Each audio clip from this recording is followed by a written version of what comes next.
Hello guys, आप सभी का स्वागत है हमारे चैनल वन मार्क्स में। जैसा कि आपने देखा, हम एक एक करके सभी चैप्टरों की क्या करवा रहे हैं, वन मार्क्स के क्वेश्चन करवा रहे हैं। जैसे हमारे चैनल का नाम है, इसी वजह से हमने अपने चैनल का नाम वन मार्क्स रखा है। सो गाइस, आज हम थोड़ी नीति की बातें कर लेते हैं, है ना, नैतिक शिक्षा की बातें।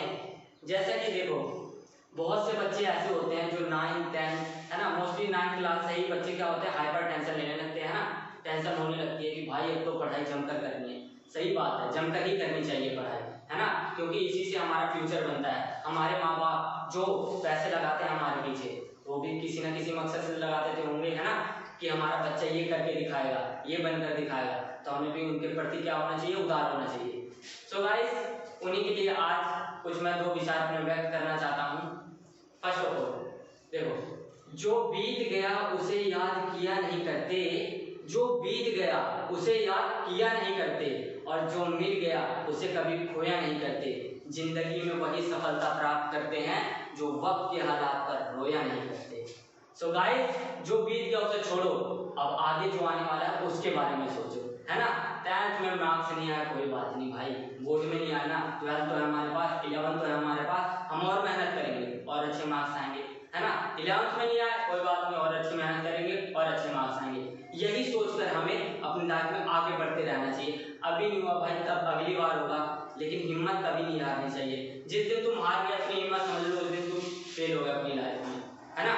तो ये हिम्मत बनाकर रखनी चाहिए हर बच्चे को, हर एक शख्स को। छोटा वो बड़ी बात कह गया, लेकिन कोई बात नहीं भाई, जो थॉट है वो थॉट है। चलिए हम अपनी बात को यही खत्म करते हुए अपने क्लास पर आते हैं। तो हमारा क्लास 12th को हम पढ़ा रहे हैं ना, तो पोल साइंस का है आज। और जैसे कि हमें पता है, फादर ऑफ पोल साइंस कौन है, अरस्तु। मैं अपनी हर क्लास में जो भी उनके जनक होते हैं जिस विषय के, उनके बारे में वहां लिखता हूँ और बताता हूँ आप सभी को। सो गाइस, चलिए आज हम अपना पार्ट 2 करने जा रहे हैं, चैप्टर नंबर 2, दो ध्रुवीयता का अंत। हमने पार्ट 1 कर लिया है ना।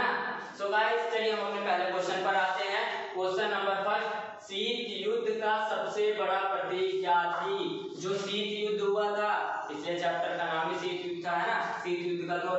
तो जो शीत युद्ध हुआ था उसका सबसे बड़ा प्रतीक क्या थी, बर्लिन की दीवार। किसकी दीवार, बर्लिन की दीवार।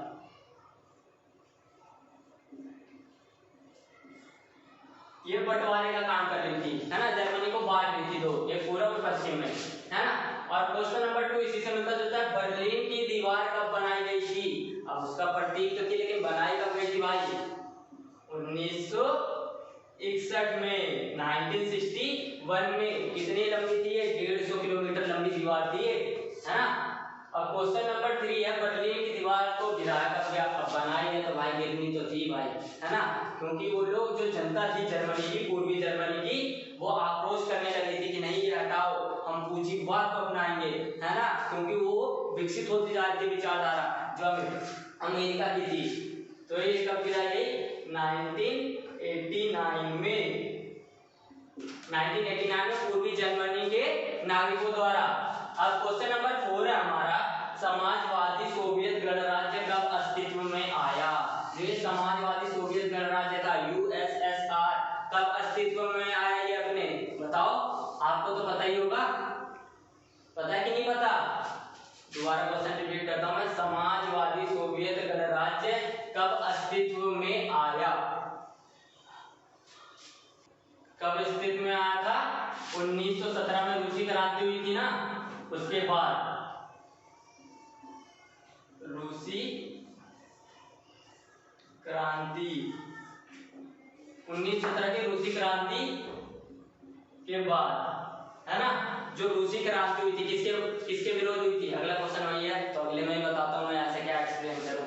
रूसी क्रांति किसके विरोध में हुई थी, इसके विरोध में पूंजीवाद, पूंजीवाद। और पूंजीवाद किसने अपना रखा था, पश्चिमी गुटों ने, अमेरिका ने। तो ये उसके विरोध में थे ये रूस के लोग, और रूस ने क्या अपनाया था, सोवियत संघ ने साम्यवादी समाजवादी, है ना, विचारधारा। तो ये पूंजीवाद के खिलाफ थे, इस वजह से इन्होंने क्या की, 1917 में क्रांति की। अगला क्वेश्चन हमारा क्वेश्चन नंबर 6, सोवियत राजनीतिक प्रणाली की दूरी क्या थी। जो सोवियत राजनीतिक प्रणाली की दूरी क्या थी, communist party, communist party, communist party इसकी क्या थी, जुड़ी थी। अब क्वेश्चन नंबर 7 है हमारा, दूसरी दुनिया किसे कहा गया है? दूसरी दुनिया को किसे कहा गया है? यूरोप को। यूरोप को, क्योंकि यही तो अखाड़ा बना था शीत युद्ध का, है ना, बंटवारे का अखाड़ा यही बना था। शीत युद्ध को यूरोप को कहा गया, सॉरी यूरोप को कहा गया। क्वेश्चन नंबर 8, मिल्कियत का प्रमुख रूप क्या था? है ना, मिल्कियत मतलब जो वहां राज्य करते थे उनका क्या मतलब, कौन सा शासन प्रणाली थी? राज्य का स्वामित्व। सोवियत संघ में राज्य का स्वामित्व था ना, सारी जितनी भी संपत्ति थी वो राज्य के हाथों में थी, स्टेट के हाथों में, है ना, राज्य का स्वामित्व, राज्य का स्वामित्व। अब क्वेश्चन नंबर 9 हमारा, सोवियत संघ, मैंने बताया था यूएसएसआर भी कहते हैं इसे, सोवियत संघ में किस दल का शासन था? और वहां जो सोवियत संघ थी, है, वहां किसका शासन था? जैसे अपने देश में कई दल है, मुख्य रूप से कांग्रेस और बीजेपी, है ना, तो यहाँ कौन सा था मुख्य रूप से? Communist party.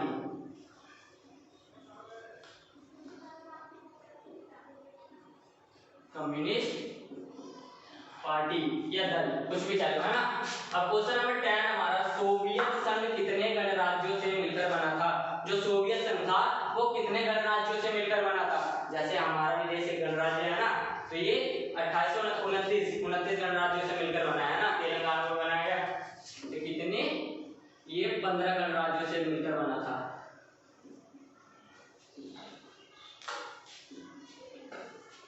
ये 15 गणराज्यों से मिलकर बना। सो गाइस क्वेश्चन नंबर 11 है हमारा, क्वेश्चन नंबर 11 है हमारा, सोवियत संघ ने अफगानिस्तान में हस्तक्षेप कब किया? जब सोवियत संघ ने अफगानिस्तान में हस्तक्षेप कब किया? उनमें अफगानिस्तान वाले देश में क्या हो रही थी, युद्ध जैसे हालात हो रही थी, तो उसमें हस्तक्षेप कब किया सोवियत संघ ने? 1979 में। ओके गाइस, अब क्वेश्चन नंबर 12 है हमारा, गोरबाचेव सोवियत संघ की कम्युनिस्ट पार्टी के महासचिव कब बने? जो गोरबाचेव, अब कौन आए? एक कम्युनिस्ट पार्टी के जो लीडर थे गोरबाचेव आया, और वो कब बने थे? 1980 के दशक में। 1980 के दशक मतलब समझते हो?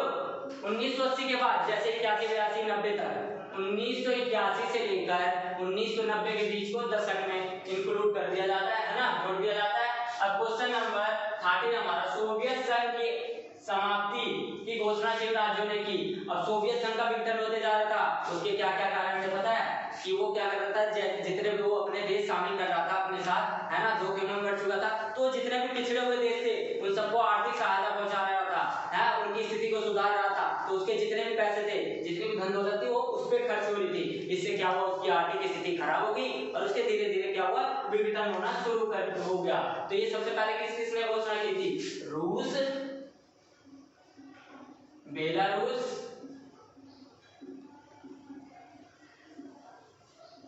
तथा यूक्रेन ने। इन तीनों ने क्या करा कि इसके सोवियत संघ की समाप्ति, बोले अब तो ये समाप्त होने वाला है, इन्होंने घोषणा की थी, ठीक है। अब क्वेश्चन नंबर 14 हमारा, सोवियत संघ का उत्तराधिकारी राज्य कौन बना? अब सोवियत संघ का 1991 में क्या हो गया, समाप्ति हो गई, है ना। अब उसका उत्तराधिकारी कोई ना कोई, जब राजा मरता है उसका कोई ना कोई उत्तराधिकारी तो होता ही है, तब इसका उत्तराधिकारी कौन बना? रूस बना। रूस बहुत उस समय क्या था, शक्तिशाली था, उसके पास परमाणु हथियार थे, उन सभी देशों में रूस शक्तिशाली था, इसलिए उसे उत्तराधिकारी बना दिया गया। सोवियत, क्वेश्चन नंबर 15 हमारा, सुरक्षा परिषद में सोवियत संघ की सीट किसे मिली? अब जब उत्तराधिकारी रूस बन चुका है तो सीट भी तो इसे मिलेगी ना, जाहिर सी बात है भाई, सीट इसे ही मिलनी है ना। जैसे तुम बन गए हैं, तुम क्या कहते हैं, तुम्हारे माता पिता के बाद तुम बने उत्तराधिकारी, तो सारी जिम्मेदारी किसको उठानी पड़ेगी? तुम्हें उठानी पड़ेगी। तो सुरक्षा परिषद में, इसमें कितने, सुरक्षा परिषद में कितने देश है? 5, जिनमें से एक चीन है, वो हमेशा किसका साथ देता है? पाकिस्तान का, तभी तो नाक में दम कर रखा है ना, वरना इसकी इतनी हिम्मत नहीं थी, भारत को चेतावनी दे सके। अब क्वेश्चन नंबर 16 है, सोवियत संघ के पतन का क्या कारण था? और जो ये सोवियत संघ था, इसके पतन का क्या कारण था वो तो मैंने बता दिए, लेकिन अब प्रमुख क्या कारण थे? लोगों की आकांक्षाओं को पूरा ना कर पाना, आकांक्षाओं को पूरा ना कर पाना, आकांक्षाओं को पूरा ना कर पाना, इसका लोगों की जितनी भी आकांक्षाएं थी, है ना, कि हमें चाहते थे, लेकिन उनकी आकांक्षाओं को धीरे धीरे क्या हुआ, इसकी आर्थिक स्थिति खराब हुई, ये पूरा नहीं कर पाया, इस वजह से इसका पतन होने लगा, है ना। कम्युनिस्ट पार्टी ने कितने सालों तक शासन किया, सोवियत संघ में कौन सी पार्टी, कम्युनिस्ट पार्टी, उसने कितने सालों तक शासन किया, 70 सालों तक, 70 सालों तक शासन किया था, बताओ भाई। अब क्वेश्चन नंबर 18 हमारा, सोवियत संघ के विघटन का अंतिम कारण क्या था। अब इसका लास्ट कारण क्या था, राष्ट्रीयता तथा संप्रभुता, संप्रभुता इसका क्या था, अंतिम कारण था। ये क्या हुआ, इन दोनों को अपना बनाए नहीं रख पाया, बचाए नहीं रख पाया, ये इसका अंतिम कारण था। क्वेश्चन नंबर 19 हमारा, सोवियत संघ के प्रति असंतोष सबसे प्रबल कहाँ हुआ, नजर आ। जो ये असंतोष पहला, सबसे पहले आंदोलन कहाँ शुरू हुए कि सोवियत संघ का विघटन होना चाहिए, कहाँ से, रूस, Europe, Baltic, Ukraine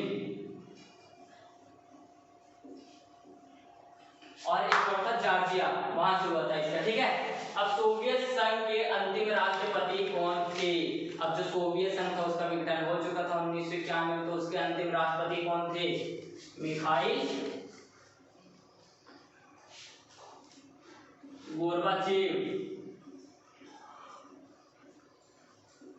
Mikhail Gorbachev थे जो वो अंतिम राष्ट्रपति थे। और शुरू के कौन थे, मैंने पहले चैप्टर में बताया था, जब शीत युद्ध शुरू हो रहा था तो उसके शुरू के राष्ट्रपति कौन थे, निकिता क्रुश्चेव, ठीक है। शुरू और अंतिम मैंने आपको बता दिया। सो गाइस, यहाँ हमारा आधा चैप्टर कंप्लीट हो चुका है। अगर आपको हमारी वीडियो पसंद आए तो लाइक, शेयर और सब्सक्राइब जरूर कीजिएगा, है ना। और जितने भी इंग्लिश स्टूडेंट के बच्चे हैं उनके लिए हम ये सारे क्वेश्चन ट्रांसलेट करके, जैसा कि हम बताते हैं, ये सारे क्वेश्चन ट्रांसलेट करके वीडियो की डिस्क्रिप्शन में डाल देते हैं। सो गाइस, आई होप आप सभी लोग ठीक रहेंगे। Thank you.